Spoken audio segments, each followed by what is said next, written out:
Hi guys. Okay, so right now, I guess I'm gonna do my little comeback. Um, it's been a minute since I've made a video, but I've been having a lot of people ask me what I think about Making a Murderer 2, and I guess I just have had a lot to say, but I have been leaving comments on Twitter and Facebook and not really seriously thinking of doing a video until people just really started asking me, what do I think? What do I think? What do I think? And so something that triggered me a couple of weeks ago, or whenever it was that Kathleen Zellner did her Twitter Q&A, was one of the questions she was asked about was the day planner, like something about what does she think about the day planner and how it's involved. Her response is actually what triggered me to seriously consider making a video because um, I was I was so concerned with her answer that because I couldn't believe that either she maybe had missed it or she ruled it out and we don't know why or how, but it's still a very big issue for me. So I wanted to let me just read what she wrote. She said, the date planner is an independent issue from the murder of Miss Halbach. It would most likely be connected to moving the RAV4 and accessing its contents. All of Miss Halbach's paperwork was removed from the RAV4 before it was found. The thing is, she's assuming that she's already said that she thinks that Ryan was involved in moving the RAV4 back with the police back onto the Avery property. She's assuming also that Ryan, since he's the one who had possession of the day planner, was the one who accessed the RAV4 and got the day planner, along with all of her other paperwork and personal belongings from the RAV4. But the flaw is that she's assuming that this happened on November 4th, when it actually Ryan had possession of the day planner on November 3rd, the very first time the police came over to Teresa's house. So that's a problem.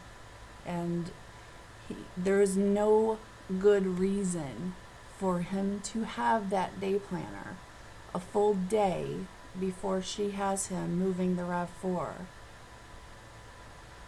unless he knew where it was beforehand. On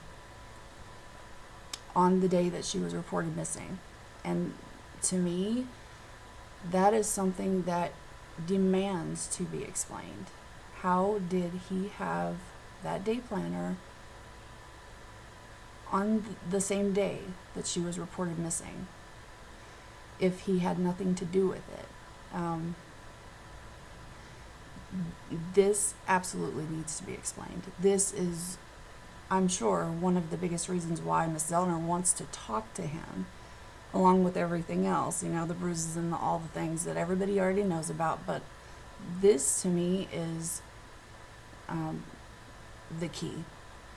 This is the biggest piece of evidence, the biggest clue in the case on who was involved in Teresa's murder or the cover-up before the police were involved. So Ryan has some explaining to do.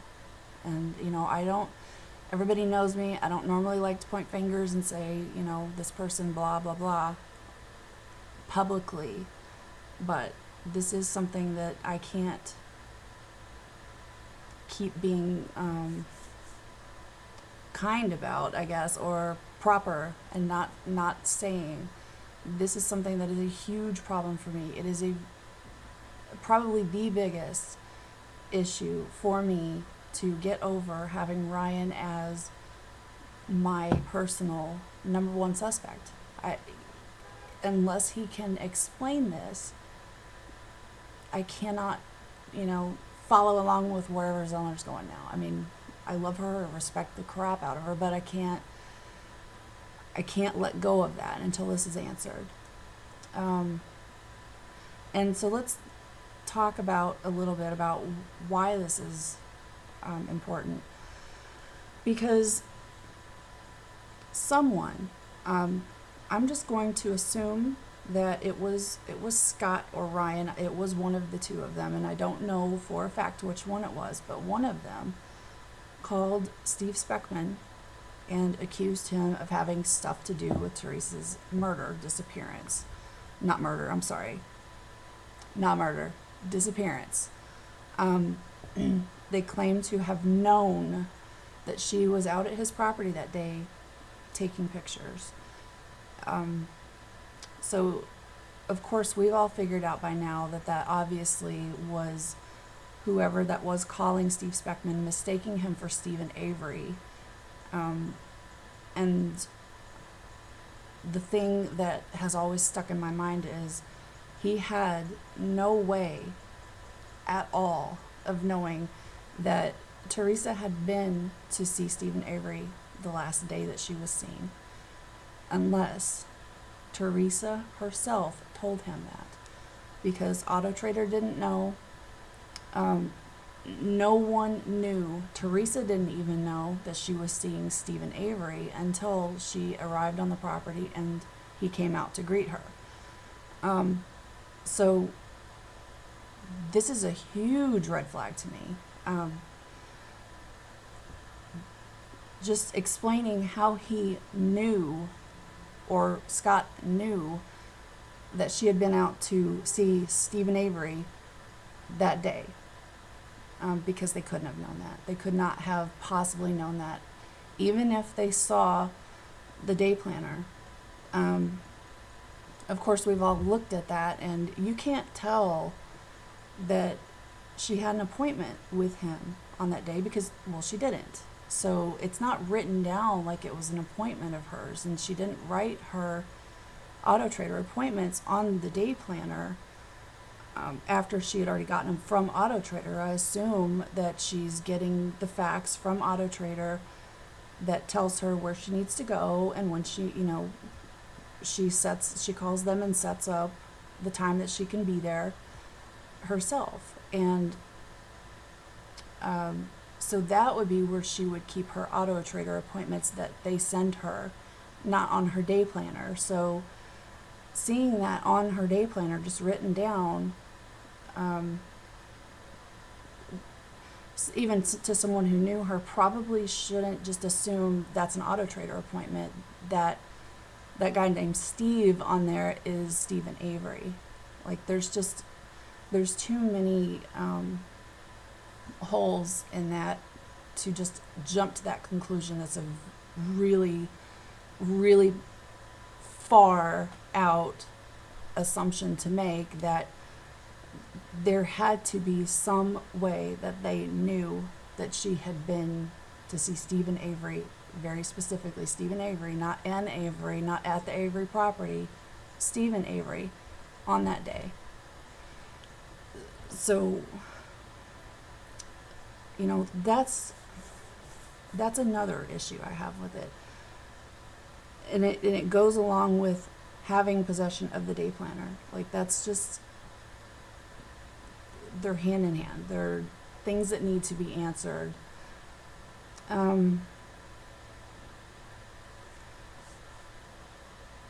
Let's see. The police, I'm sorry, I forgot this. The police also didn't have that information. There goes the focus. The police also didn't have the information. So Teresa didn't know before she arrived. Auto Trader didn't know because the appointment was under Janda. And the police did not know that. They didn't know that until Colborn had gone out to see Steven Avery later that night and found out that he was the one who she saw that day. So the police didn't even know that until later that night. So Ryan's got this information. He's calling Steve Speckman or Scott, is calling Steve Speckman, accusing him of things before they should have had this knowledge, before they could have had this knowledge that she had seen him.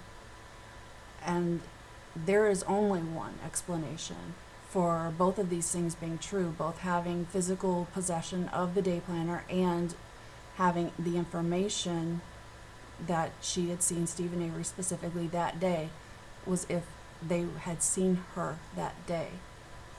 And if you go back and look at the missing person report when Karen calls it in to report Teresa missing, she says that she, and it's written down in the police notes that she was last seen at home on Monday. That is what it says.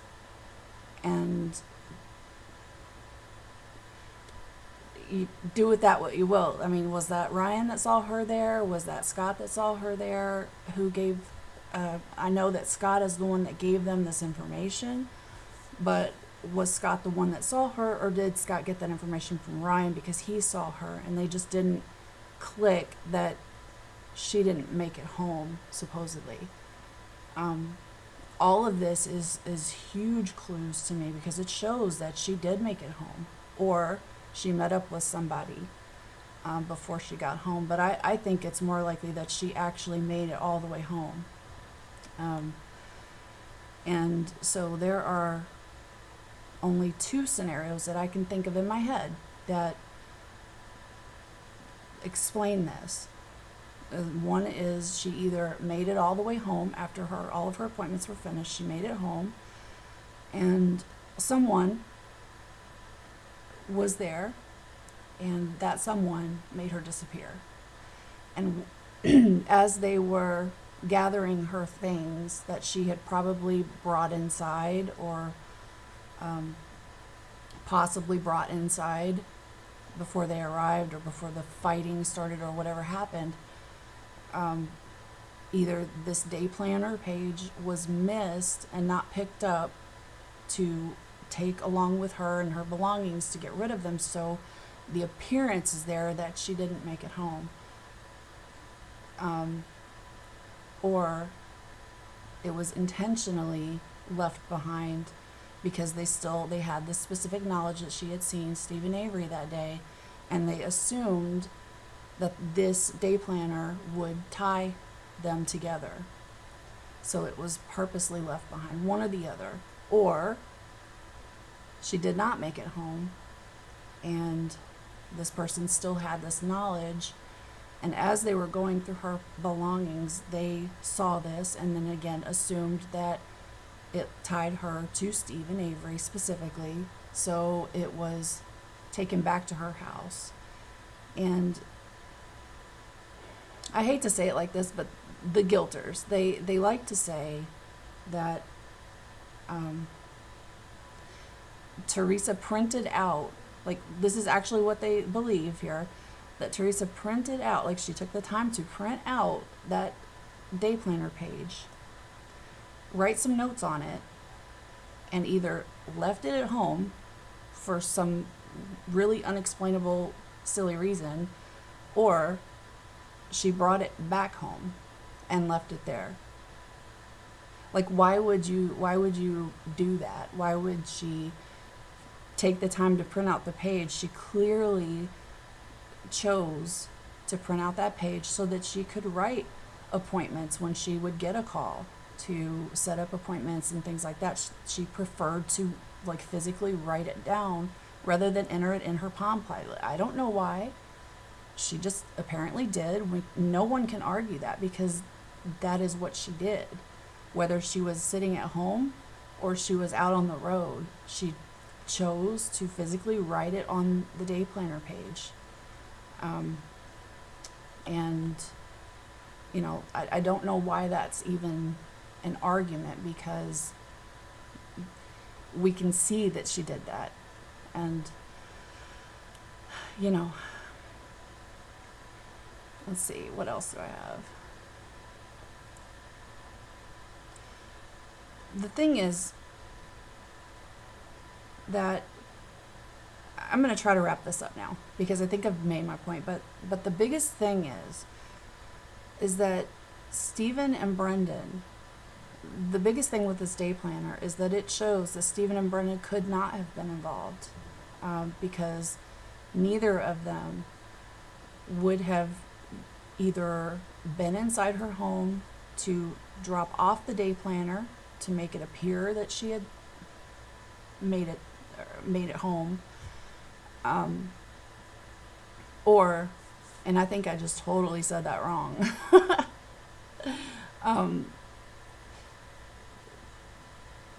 But what I'm trying to say is Teresa either made it home that day or she did not make it home and someone brought that day planner page back to her house, okay? Those are the only two ways that that day planner page could have gotten there. There's no other way that I can think of at all. So, but both of those options mean that someone had knowledge that she had seen Steven Avery. They had access to her house where they could come and go